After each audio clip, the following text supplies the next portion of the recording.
Welcome back to the 12th man. We've got resident Liverpool guest Sam Mc Corkell in the building. He's got a lot to say to Liverpool fans. You might want to put him on mute. But before we get started, we're obviously going to be chatting Liverpool. Going to be chatting about the big game in the week, Atletico against Chelsea, how you fared out tactically. We're also going to be looking at today's Europa League draw, and we're going to be getting on the weekend's predictions. But before we start, very special mention to Amelia.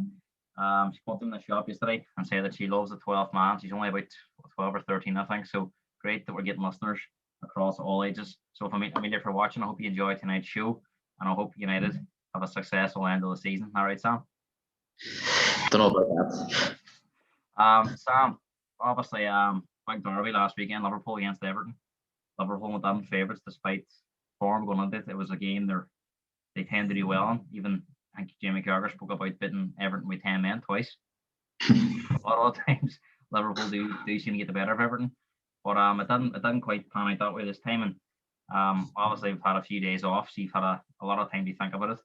How did you see that game at the weekend? And do you think it's sort of a true reflection of where Liverpool are at the moment? Yeah, it's definitely a true reflection of where Liverpool are at. It's just all over the place. Like you can see the goal, the form you're in. You're probably saying, let's keep it tight, do nothing silly, no individual mistakes, and then inside 2 minutes there was about, I would say collectively there must have been about 7 or 8 individual mistakes in the first 2 minutes of the game. Like, yeah, and they were punished. They were punished straight away. Like, over the last few weeks, Sam, it's Liverpool have gone away from, even when they did lose, it was a bit of a surprise, but they've gone away from being hard to beat. You know, even if you beat them, you had to beat them with a bit of magic, a bit of brilliance. It's almost at the moment that Liverpool sort of having these defeats on the plate to teams where it's individual errors and mistakes and stuff. So I know they've had a bit of a strange season, but is that the one thing that really surprises you, is the way they're losing games?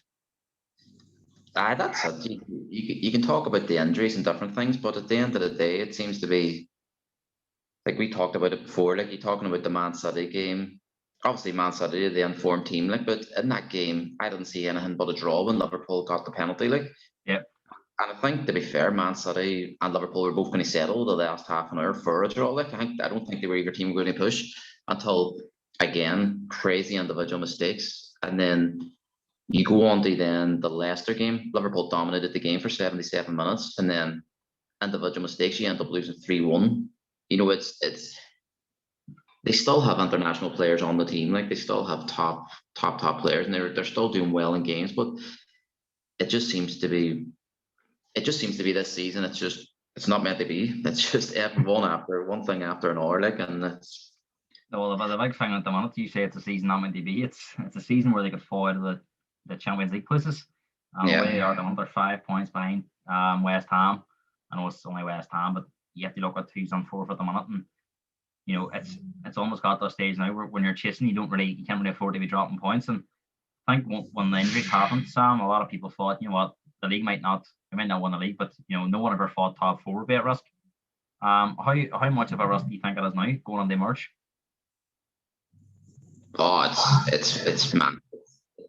It's thin ice now, like, you know what I mean. I'm nearly sure they're just at the point of no return. Like, for me, like, Klopp just has to go all out now, like, and just get as many boys into the right positions and just try and outscore teams. Like, just go for it. Do you think he needs to change it tactically? Do you think if they play the same way, continue to pick the same players, that results aren't going to turn around? Do you think he's got to have to try and think of something? Even when we go 3 at the back, try something different. Maybe put more, play 4 up front instead of 3. You know, is there something he can do, maybe, in your opinion, to try and change the results?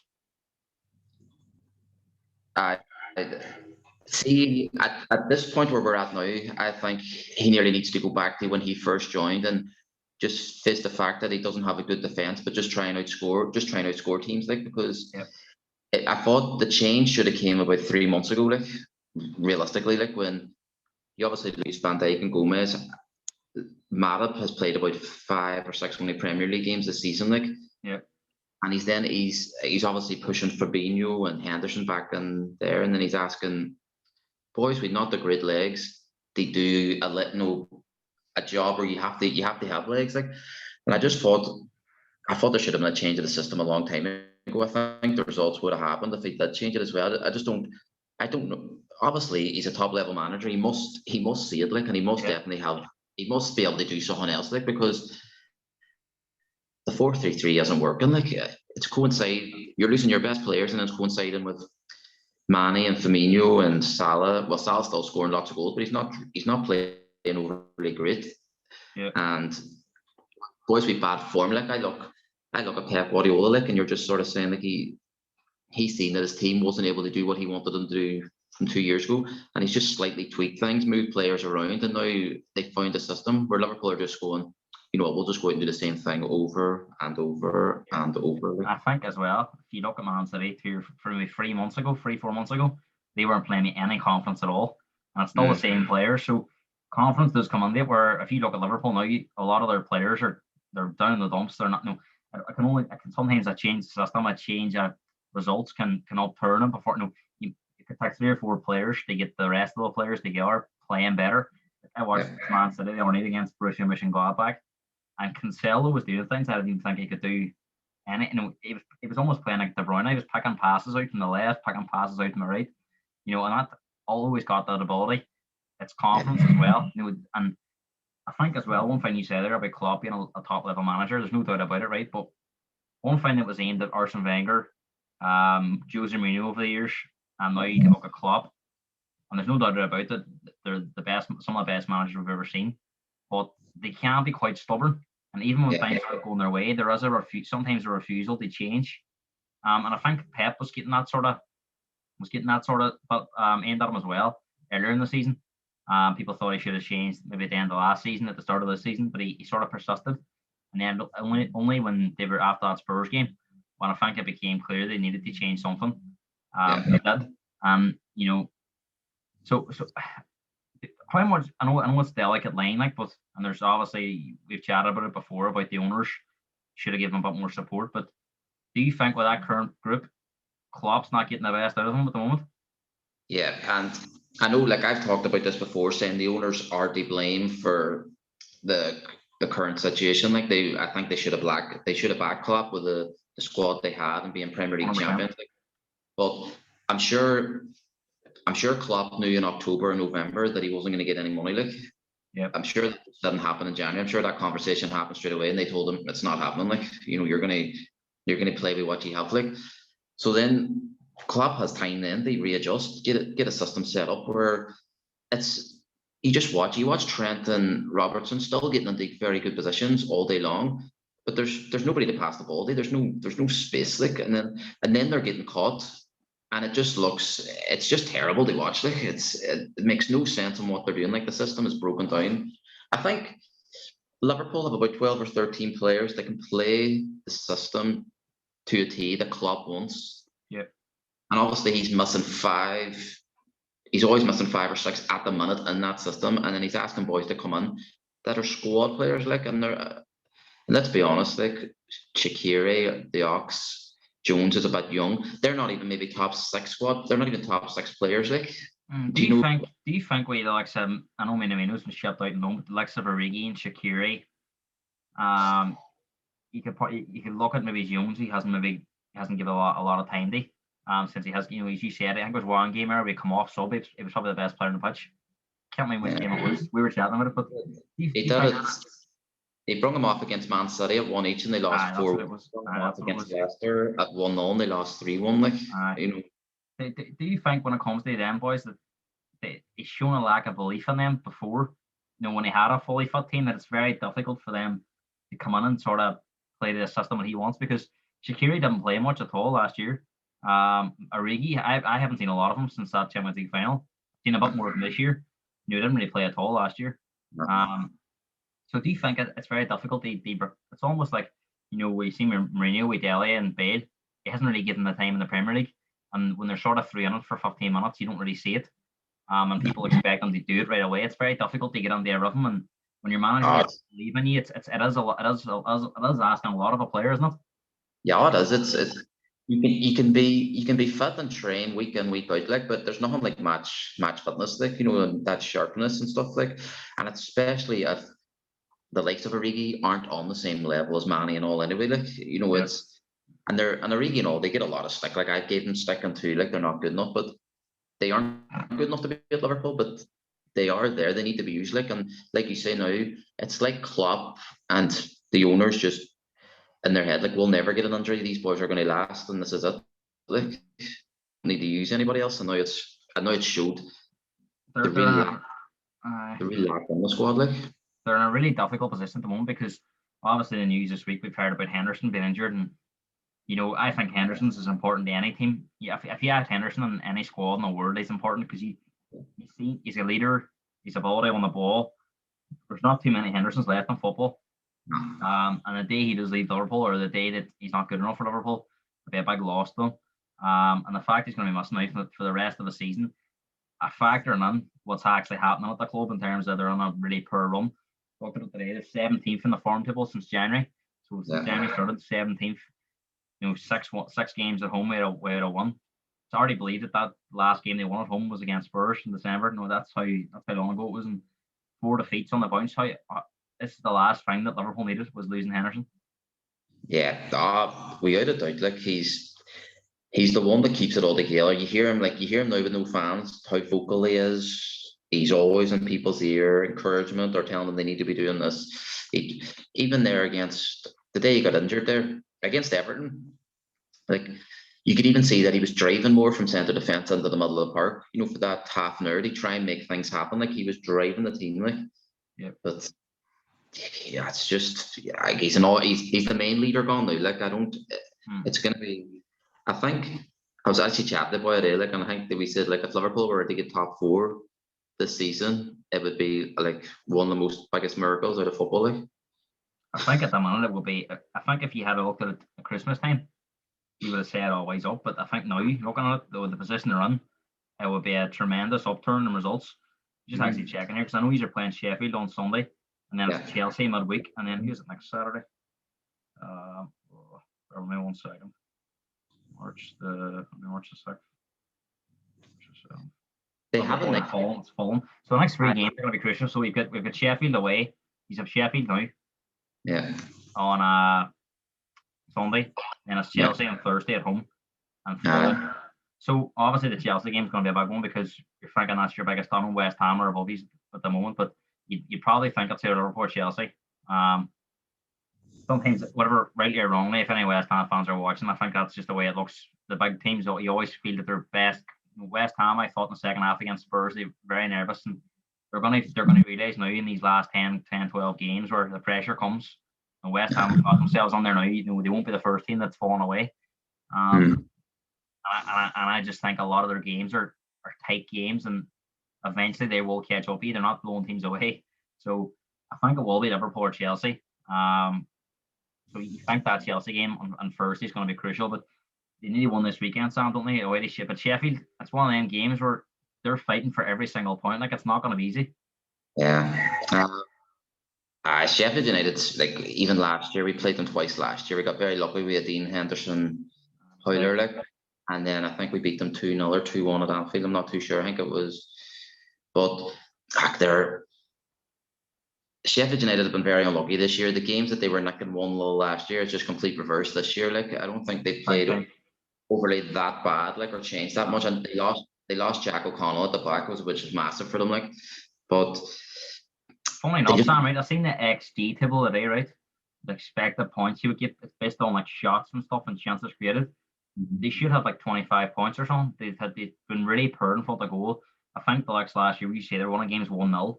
But Goldrick's not, he's not reliable as a goal scorer. McBurney's not really done it. They've signed Brewster from Liverpool. He's not really done it. He's not really had a fair chance, I don't think. But I think Wilder changes his forwards quite a lot. And I think last year they were getting goals from midfield, goals from defence. Just not really happened this year. But they do have a lot of spirit. But as you say, quality-wise, it's never have it. And you know what you're going to get on Sunday, but you still would think Liverpool are going to be too strong for. The thing about Liverpool at the minute is that there's no fear factor at the minute. Like, everybody, like Sheffield United they'll fancy their chances big time. Like, they're going to press and just try and make Liverpool crumble and just lose position, lose ball in bad areas. Like, do you think these next 3 games are going to tell us? I mean, if you don't get If he's don't win on Sunday, say, and then when he lose to Chelsea, would that be a few? Top four is gone. See, to be honest, like I'm still obviously have hope as a fan, like that. You start picking it up, like, but I can't see Liverpool going on a run of 10 games, winning every game till the end of the season. Like I don't see it. Like there's 13 games left, right? And say you're 5 points behind. How many wins do you think out of them 13 games? You say you need at least 9 or 10 wins. Definitely. Like so it's a lot, as you say, for a team that's been in the kind of form they've been in. And I think that's what everyone keeps saying to me too. Like, oh, Spurs only 9 points off a game in hand. I'd be like, but you have to won 3 games, and I'm thinking they've only won 3 games since January. So it's easy to sit and say, but at the minute it is looking difficult. And obviously the last thing before sort of move on is, what do you think the future holds for Liverpool? In the next sort of in the summer, do you think a lot of it will depend on top four, where how much money is available? And do you think that if they don't finish top four, Klopp might think that, and there is no money available in the summer, it'll have to be sell they buy. Do you think he's taking them as far as he can, and it's time to step down? I don't. I think I don't think Klopp will even if Liverpool finish 8th or 9th, I don't think Klopp will leave in the summer. I don't think he would ever want to go out like that. Yep. And I think then we know, if there was no European football and you had the majority of that squad for next season, that he would fancy his chances having a good crack at winning the league again. Like, yeah. But obviously on the other foot, if the board weren't going to back him with any money when you lose your best centre halves and whatever, I don't see there being definitely any money if you don't finish in the top four. Like, so it all depends. It all depends on the direction of the club. Are they going to try, like, Wijnaldum's obviously going to leave. Like, Firmino's 30 now. I was reading that he's 30 now next month. Mane and Salah are both 29 coming to the summer. As a time just to cash in on one. And see, Sam, do you think as well, see with that high press, that them three can't really do it anymore at that age? Nah. There's going to have to be, so if it's going to keep them players, they're going to have to change the way they play, aren't they? Definitely, and like, even say it was all good. Like, Wijnaldum's 30, Henderson's 30, Milner's old, he's 35, 36, Thiago's touching 30. There's not, it is probably that time where Liverpool, it's a massive summer, like, they're going to have to bring in some young legs, like. See if, and an ideal word, right? If I said, right, here's 100 million, right? On top of what you sell. Yeah. See with that 100 million, before we're not going to get into your selling, but who would you say, would you want to say you probably buy 2 50 million pound players, or roughly around that? Who would you want to buy? Who would be the first 2 players you'd love to sign? All right. I like your man for Brighton in the middle of the park. Zuma, like, I think great player. He's a powerhouse, plenty of energy. Like, he obviously he bosses most games he plays in for Brighton. Like, he's yep. I think he'd be a very good replacement for Wijnaldum. Like, I think Brighton are a really strange team that I think they're a lot better than what people think they are. I think if you look at some of their games, they're very unlucky, the points they're on. I think we were chatting about it the other day, Graham Potter. I'm a massive fan of him and stuff. So be interested to see what happens at Brighton during the summer. And I think there'll be a lot of teams looking at Potter, definitely, because you can look at chances and stuff, where they are in the league, but in terms of what they're creating and how they're playing, that's a true reflection of the manager. If they can't put away their chances, that's got nothing to do with the manager. So a lot of teams looking at that and thinking, he can only work with what he has, like, and he's doing very well, like. But I think you're right. Basuma is the class act in that team. And what our position or what our player would you look at? You would definitely have to go up top, like, it does, like, I was chatting to you before about this, like, Salah's still hitting crazy figures, like. Yeah. Mane's still pretty dangerous in every game, like, he doesn't really ever have a bad game, but he's not scoring goals, like, and we're talking about Firmino for well over a year now, like, so it's not that he's out of form or gone, like. So Firmino would be the one for me that would have to go, like, and try and do a deal where, I don't know, like, if you could do a deal with PSG in exchange for Mbappe and 50-60 million on top of it, like, and just because he's in the top four is going to be crucial to getting someone like Mbappe. Eh? Do you think you have to finish in the top 4 to attract an Mbappe, or do you still think that? And we know Liverpool's got a big name, but and it's not to say they couldn't attract players, but someone like Mbappe, do you think he would want to be playing in the Champions League? No, definitely. No, you'd have to finish in the top four, like definitely to attract that man, like because otherwise I can see him just going to Madrid. And then you'd hope that Jota comes back and gives you a bit more firepower as well. But the last thing I wanted to ask you was, see the way we were chatting about the board, and we were saying that we didn't really back Klopp and stuff. What is the ambition of the board? Do you think if they've got to the top, they've won the Premier League, Champions League? Why you think anybody would strengthen and go again? But the fact that they've not really invested, do you think that they're just happy to be self-sustaining and stuff like that there, or do you see it? Well, obviously, I don't know. Obviously, the running of a football club, like, but it just seems it's just pure business. There's no risk taken. I don't think in it. Like it was like the Coutinho deal. Edwards did a quality deal. He got 146 million out of it, and then it was just they let him reinvest it and bought Allison and Van Dijk and Fabinho. It was quality investment, but it wasn't that they went out and bought it. Like I think the problem with these American owners, Sam, right, is they're more interested in their American football clubs. They almost use, you see, with Arsenal, with Kroenke, see, they sort of use their club as a money making scheme. They fund, if you look at the American football side of things, you can be sure they're pumping money on that. Because that's their ambition and that's what they love. And I think that's the one big issue I have with American owners. And obviously, rumors about Spurs being put up for sale now, the new stadium and stuff. And American, I know with the American football tide, it's going to bring American football owners thinking Spurs are a good club to buy. But I can see the same thing happening where you see a lot of these teams just using the English teams as a way to fund their American teams, and it's not something you look at Man City. I seen there was a post there already. I'm not going to say, but he watched. He's been on this show before. And it's not a dig, but he just put up about Man City ruining football, and it was after they beat Arsenal. Like, and I was like, he was saying about the owners just buy. I was all, I'd love that at Spurs. I wish our owners cared about my team as much as they care about Man City.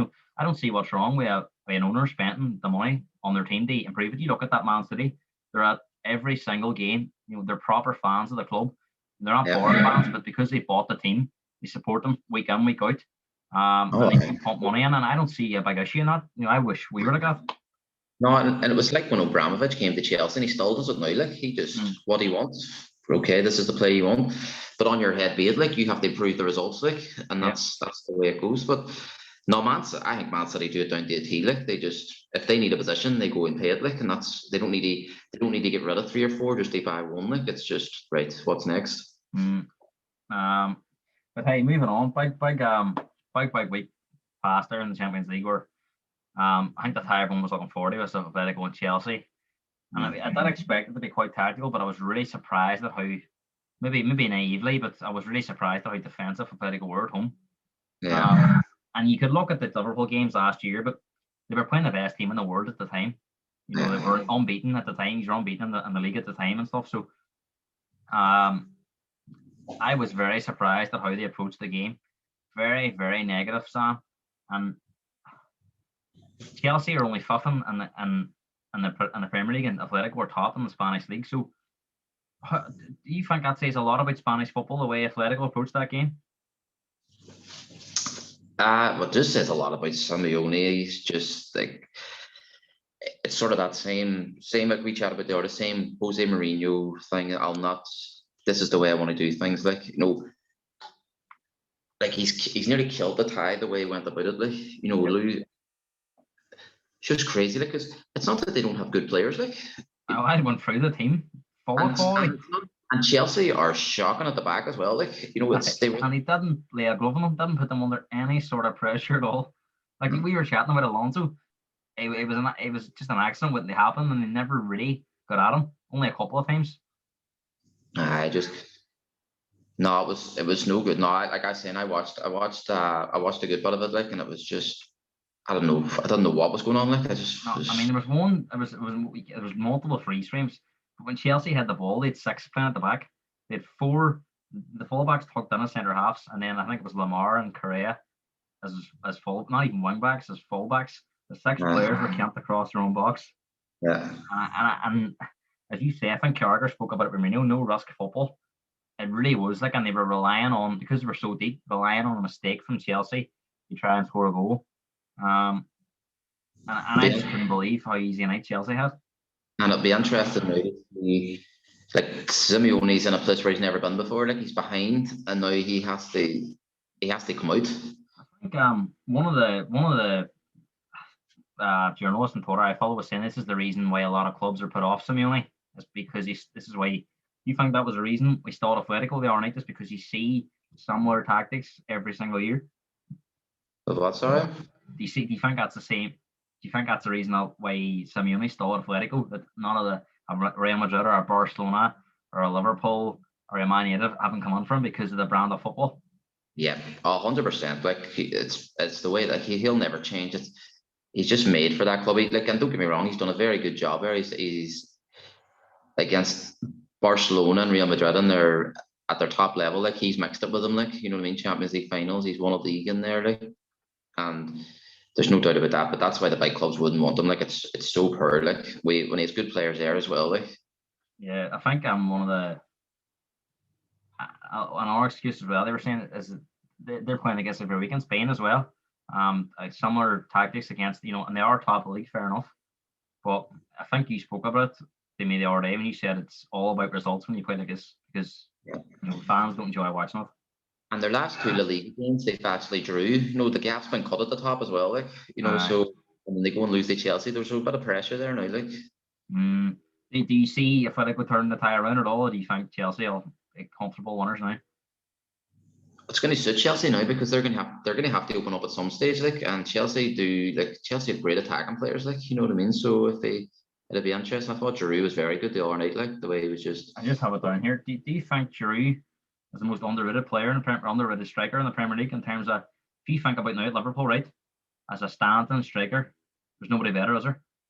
Nah, the way he just shields the ball, he links it every time, finds a position, finds a player. Like, it's quality one-touch football, like he does all the time. He's been very unlucky in his career. I don't understand why. Like, I think the stereotype of big man had it up there and he'll hold the ball up. Giroud's a lot more than that. He can, as you say, and we've seen so many good goals over the years, like scorpion kicks, overhead kick the other night, involved in great passing goals. He really is a top quality player. Like, and as you say, I think it's just that stereotype. I think that's why he's been unlucky, that he's a big tall man, no piss. But like you say, his record speaks for itself. World Cup winner, like, you know what I mean, and just these. It is a strange one. I mean, Spurs have tried to get him a couple of times off Chelsea, and I think it's one of the Januaries where Chelsea just don't want to go to Spurs. But I think he's a great backup for any team. And I think if you put him on the Liverpool team at the minute, even if he was a stand-in for Firmino, until the end of the season, he would get the best of the Salah, Mane, and stuff, because he's ankle play. But see, we're chatting about the Spanish teams there. Do you think there's a massive drop off in Spain in terms of, we've seen Barcelona get smashed by PSG? Madrid really struggled against 10 men for the majority of the game against Atalanta. I think the left back sort of goal from outside the box in 86 minutes. And you wouldn't say that ties there at all. Atletico or Atlanta with 11 men, you think will come back and give them a game. Yeah. And then we've seen Sociedad get smashed by Man United and stuff. So do you think there's a massive drop off in Spain, or struggling to get away from that sort of tiki-taka style? There's no real adoption since the Pep Guardiola days.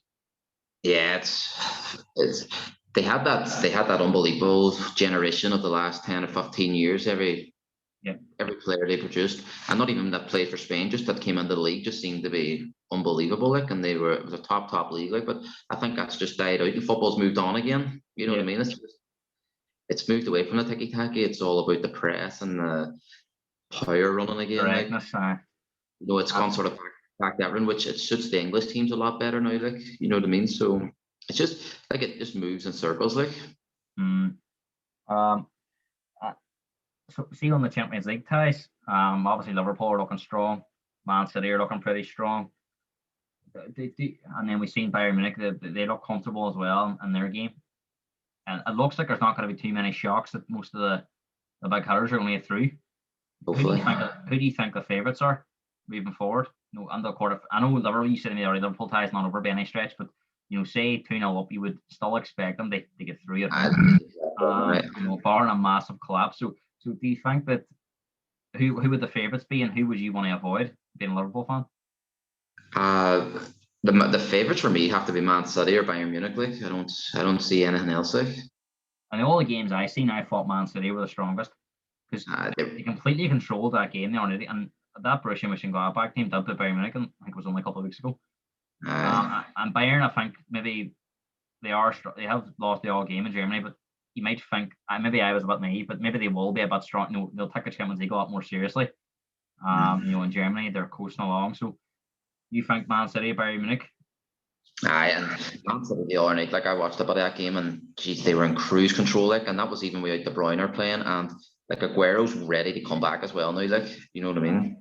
I think they're never going to get a better chance. They want it. For me, they have to be favourites. I think the only thing question mark's got to be that when you get to the quarters, semis, as the mentality. But I looked at that team. I looked at that team the other night. They don't look like a team that's feeling any pressure at all. They just look like they're enjoying their football.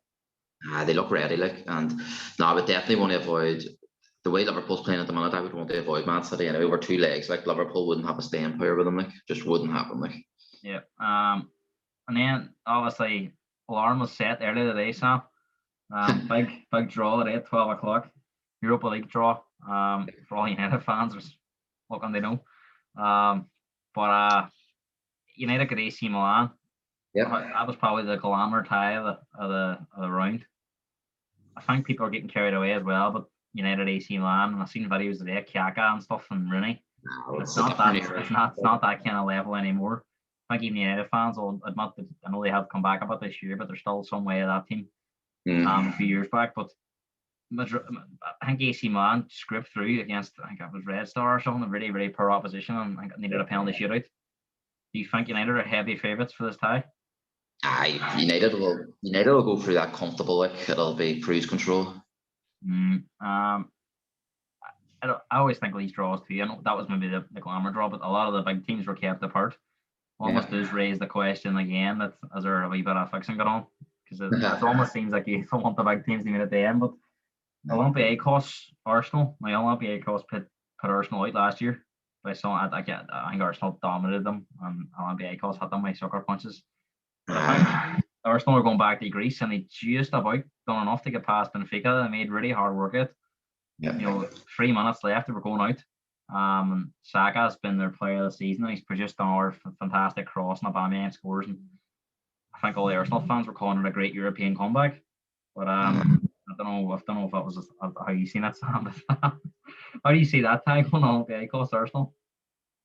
It's gonna be tight for Arsenal. It's gonna be a tight game for Arsenal, just because you don't know what you're gonna get with Arsenal, like, at all. Like, but I would still fancy them over 2 legs. They progress, like, by sort of maybe scrape through like the other night. Like, I don't think they'll go in 3 or 4-0 and just go through. Like, it's gonna be a fight over 2 legs, like. And then Zagreb and Spurs. I think Spurs will be very happy with this draw, playing a Croatian team. You don't normally get these kind of ties at this stage of the, you know. So I think they'll be very happy with this tie. Spurs will be happy with that, definitely. Just looking at it there, Spurs will be happy, and they'll fancy their chances. Like, they're going to fancy their chances in that competition. Like, you know, with Leicester going out last night as well, like, and stuff. And I think what he called, who was it? It was not Leverkusen went out last night as well. United drawing AC Milan. Wherever you look at it, you're losing one of them. Roma drawing Shakhtar. 2 tricky opponents drawing each other. So I still think Arsenal and United will be relatively happy too with their draws, but I think Spurs definitely get the best of them. Yeah, and then Spurs. I fancy Arsenal, Spurs, and Man United the progress from them ties. Like, I think moving on to Rangers, they got a very tough draw. Slavia, and actually me and Josh Boyle were chatting with this. I actually topped Slavia. They beat Leicester. Really underrated side. I mean, they pushed Chelsea all the way a couple of years ago in the quarterfinal. I think they got beat. I think it was 4-3 or 5-3. And they scored 3 goals to Stamford Bridge, and I think they might have done well last year as well. And they've got a real knack for these competitions. So, do you think Rangers are up against it here in this tie? I do, like, and Rangers have been good this season. Like, domestically, they've just cruised, like, and you know, they've been so solid at the back. You know, playing in the Scottish League, I think they've only conceded 12 or 13 goals. It's something crazy, like, you know, and they've scored some of them goals, aren't they? They scored some were serious, weren't they? But what I've noticed in the last few games in Europe, when they conceded what? They're getting into high scoring games. They conceded 5 goals over 2 legs to Antwerp. Like, you know what I mean? When you Yeah. go against this Slavia Prague, you're not gonna outscore them if you start doing that. Like, you know, and I think maybe 100%. I think this Rangers team maybe have found their level now. This was going to be this. This is up. Like, Well, I wouldn't totally write them off, but as you say, it is a big ask to go and do it again against this Prague team. I think Prague are going to be dark horses for it. You know, they've been there. They've been up around the latter stages the last couple of times, so there's no reason why they won't get there again. Oh, they'll fancy a Prague. Like, they'll be sort of coming in and saying, you know what, we have an opportunity here. Like, and we talked about it a lot. Experience. You know, they'll have learned from them previous experiences. Yeah. You're expecting a lot of joy from English teams then. So moving on to the weekend's game, Sam, starts tomorrow 12:30. Man City against West Ham. City, as you said, cruising. I think it's 19 wins in a row. Yeah. And West Ham, they're on a good run, but they really struggled in that second half when Spurs come at them. And there's no doubt about it. They're going to be up against it here when Man City come at them. And Man City, you just look like the team they played the other night. Like, and Mahrez comes on, De Bruyne didn't play, and De Bruyne is going to start. You know, it's crazy what they have, you know, available to them. So I think, and like you say, West Ham sort of have to put out the same best 11 week in, week out, and grind it out. Like, and it's a tough ask for any team. Like, it doesn't matter who you are. I think you were saying, see Man City too. We were chatting about squad rotation and players for places. Everybody wants to play in a one team. You just know, so you're getting that chance. He's rotating 5 or 6 players. Then 5 or 6 coming on there, chomping at the bit to play again. Yeah. So how do you see it going? Comfortable one for Man City? 4-1 Man City, I read. 4-1. I'm going to go for 2-0 Man City. West Brom against Brighton. Now this will be the ultimate one because West Brom will probably sit in deep, and you see what Brighton did. They Crystal Palace the other night. It was complete domination for 90 minutes and they were hit twice. And I actually seen Graham Potter. He was devastated because he couldn't believe what he watched. You know, Brighton were totally. I think it was something like it was one each coming into the last minute, and the commentator said, because I actually mind watching the reverse game. It was 1-1 as well. Crystal Palace's ground. It was a summer kind of game. I think over the 2 games there was something like 45-3 in terms of shots. You know, it was complete domination, and Brighton only got, and then they obviously would have got the shot then. So 45-4 over the 2 games, and they only got 1 point out of it. Crazy, but that's Brighton's problem. But West Brom at home seem to really concede a lot of goals. So how do you see this one going? I've went 1 each. Just think I'm actually going to stick with you as well. I just don't about Brighton. They just can't seem to keep clean sheets, and you never fancy them to score more than 1 goal. So I'm going to go for a 1-1 draw. Leeds against Villa, 5:30. This should be really entertaining. Villa lost Grealish. Yeah. They really pushed Leicester in that second half last week. You know, they still play the same way and stuff, but obviously just not that quality at times. And Leeds completely brushed Southampton aside the other night. Could have been any score. How do you see it going, Sam? I've gone just on the fact that Grealish is out. I've seen that earlier that he's out. Like, he's their main man. Like, and I've gone 3-1 Villa, 3-1 Leeds. But I'm just expecting Leeds to turn up as the good Leeds team. You don't know which one you're going to get week in, week out. If Leeds could sort out their consistency, they're not that far away from the top 6 place, you know, which would be an incredible season. But as you say, you just don't know what you're going to get. They could win 3-0 or lose 3-0. But I'm going to go for a tight Leeds 3-1 victory. Newcastle against Wolves. This will be a really hard watch. Both teams not scoring goals. Wolves, to their credit, have been grinding out results without Jimenez. I think people have questioned, they know quite a lot this season, but with a squad of players he has available, people are getting carried away with the Wolves over the last couple of years. They've lost Jota, and they lost Jimenez, the injury. You know, so that's the main part of their team in terms of goals.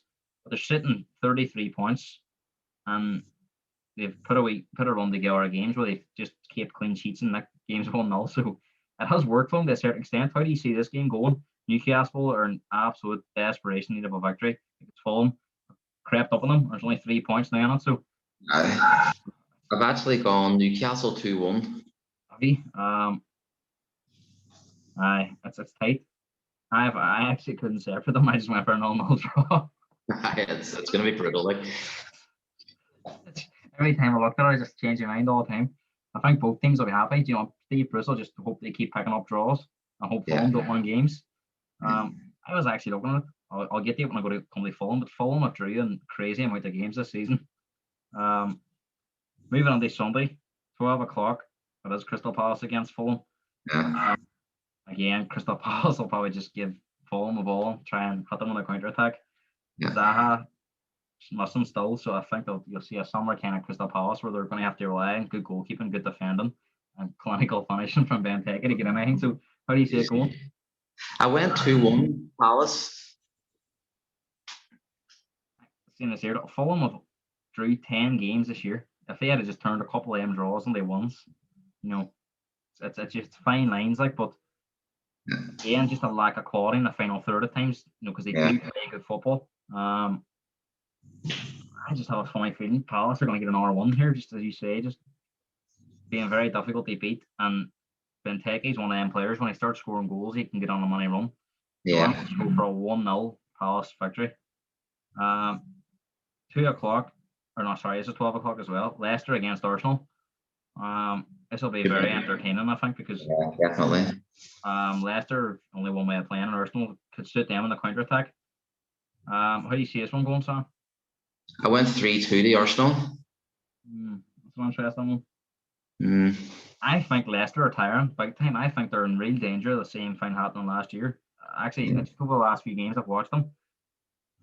I think the second half of the games are really tiring. You've seen the other night too, but they didn't get in front and they were punished in the second half against that Prague team. Yeah. And it's just that they've had a small squad because of the injuries they've had all season. They've had to keep playing the same players. Yeah. Madison got injured the other night, and I think if they lose Madison, they're in real trouble. That's what edged me towards Arsenal, not knowing if Madison was going to. Vardy's goals have dried up, and he's missed a lot of chances recently. So I don't know. And then Arsenal don't give you much. You wouldn't know what you're going to get, but I'm going to go for a 1-1 draw. Spurs Burnley 2 o'clock, must-win game for Spurs. But Burnley are going to be very hard to beat, make it very difficult. How do you see it going, Sam? I went Spurs 2-1. Yep. I think the same. I think they'll just have enough to get past Burnley. And they desperately need to get ones they are going to this Europa League schedule. Big game this weekend, Chelsea United 4:30.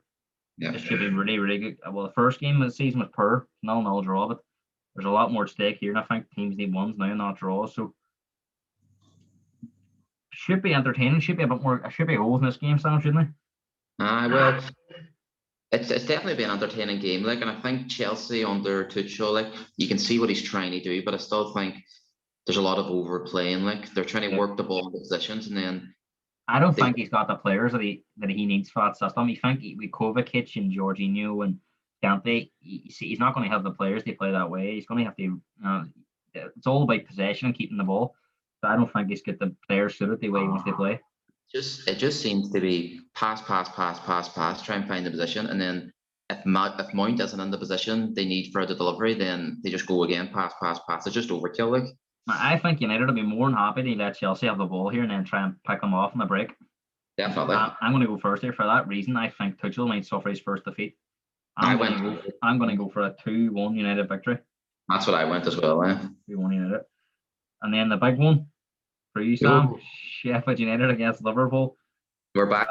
I think this is one of them games where the first goal is key.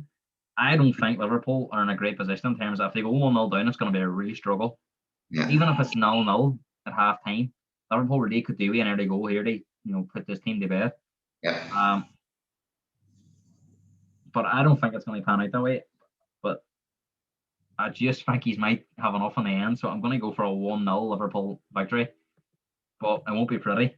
But you just know what I mean in terms of it's 0-0 going in that second half. You will be fearing another defeat, but I just think this time he will get the run of the ball and he's a get a ball line. How do you see it going? I've done 3-1 Liverpool. 3-1 Liverpool. Games. There's a game Monday, I'm really sure. Yeah, Everton, Southampton. Southampton, they're an absolute shambles. The moment we were chatting with them the other day. I think they're on bar again here as well. Aye, Everton. The thing about Everton too, 1 week they're brilliant and the next week they don't really turn up, so it's hard to know. This would be the Premier League this season if Southampton really go there and won the game. The way they've been playing over the last few weeks, but I think they're struggling. But Danny Ings' form's really dropped off. You think Everton's going to be too strong?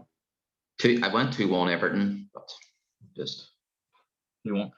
See, in terms of Southampton, see if they lose this game, where do you think that leads? Do you think they're in a real danger of being dragged on the scrap? They could be, but I think the few teams at the bottom are just that far off it. Like, but they are in danger of getting sucked in. Like I think what do we say that they've lost 8 or 9 in a row or something? Is it? 7 their last 8 and 1 draw. Jeez, it's mental. There you go. I'm going to go for the same Everton. I'm going to go for a 3-1 Everton victory on that one. Sam, thanks for coming on. Really enjoyed the chat. We'll definitely have you on next month. Hopefully in happier times. Maybe you're in the latter stages of the Champions League. And you have top 4 in the bank and you can look forward to the rest of the season. Yep.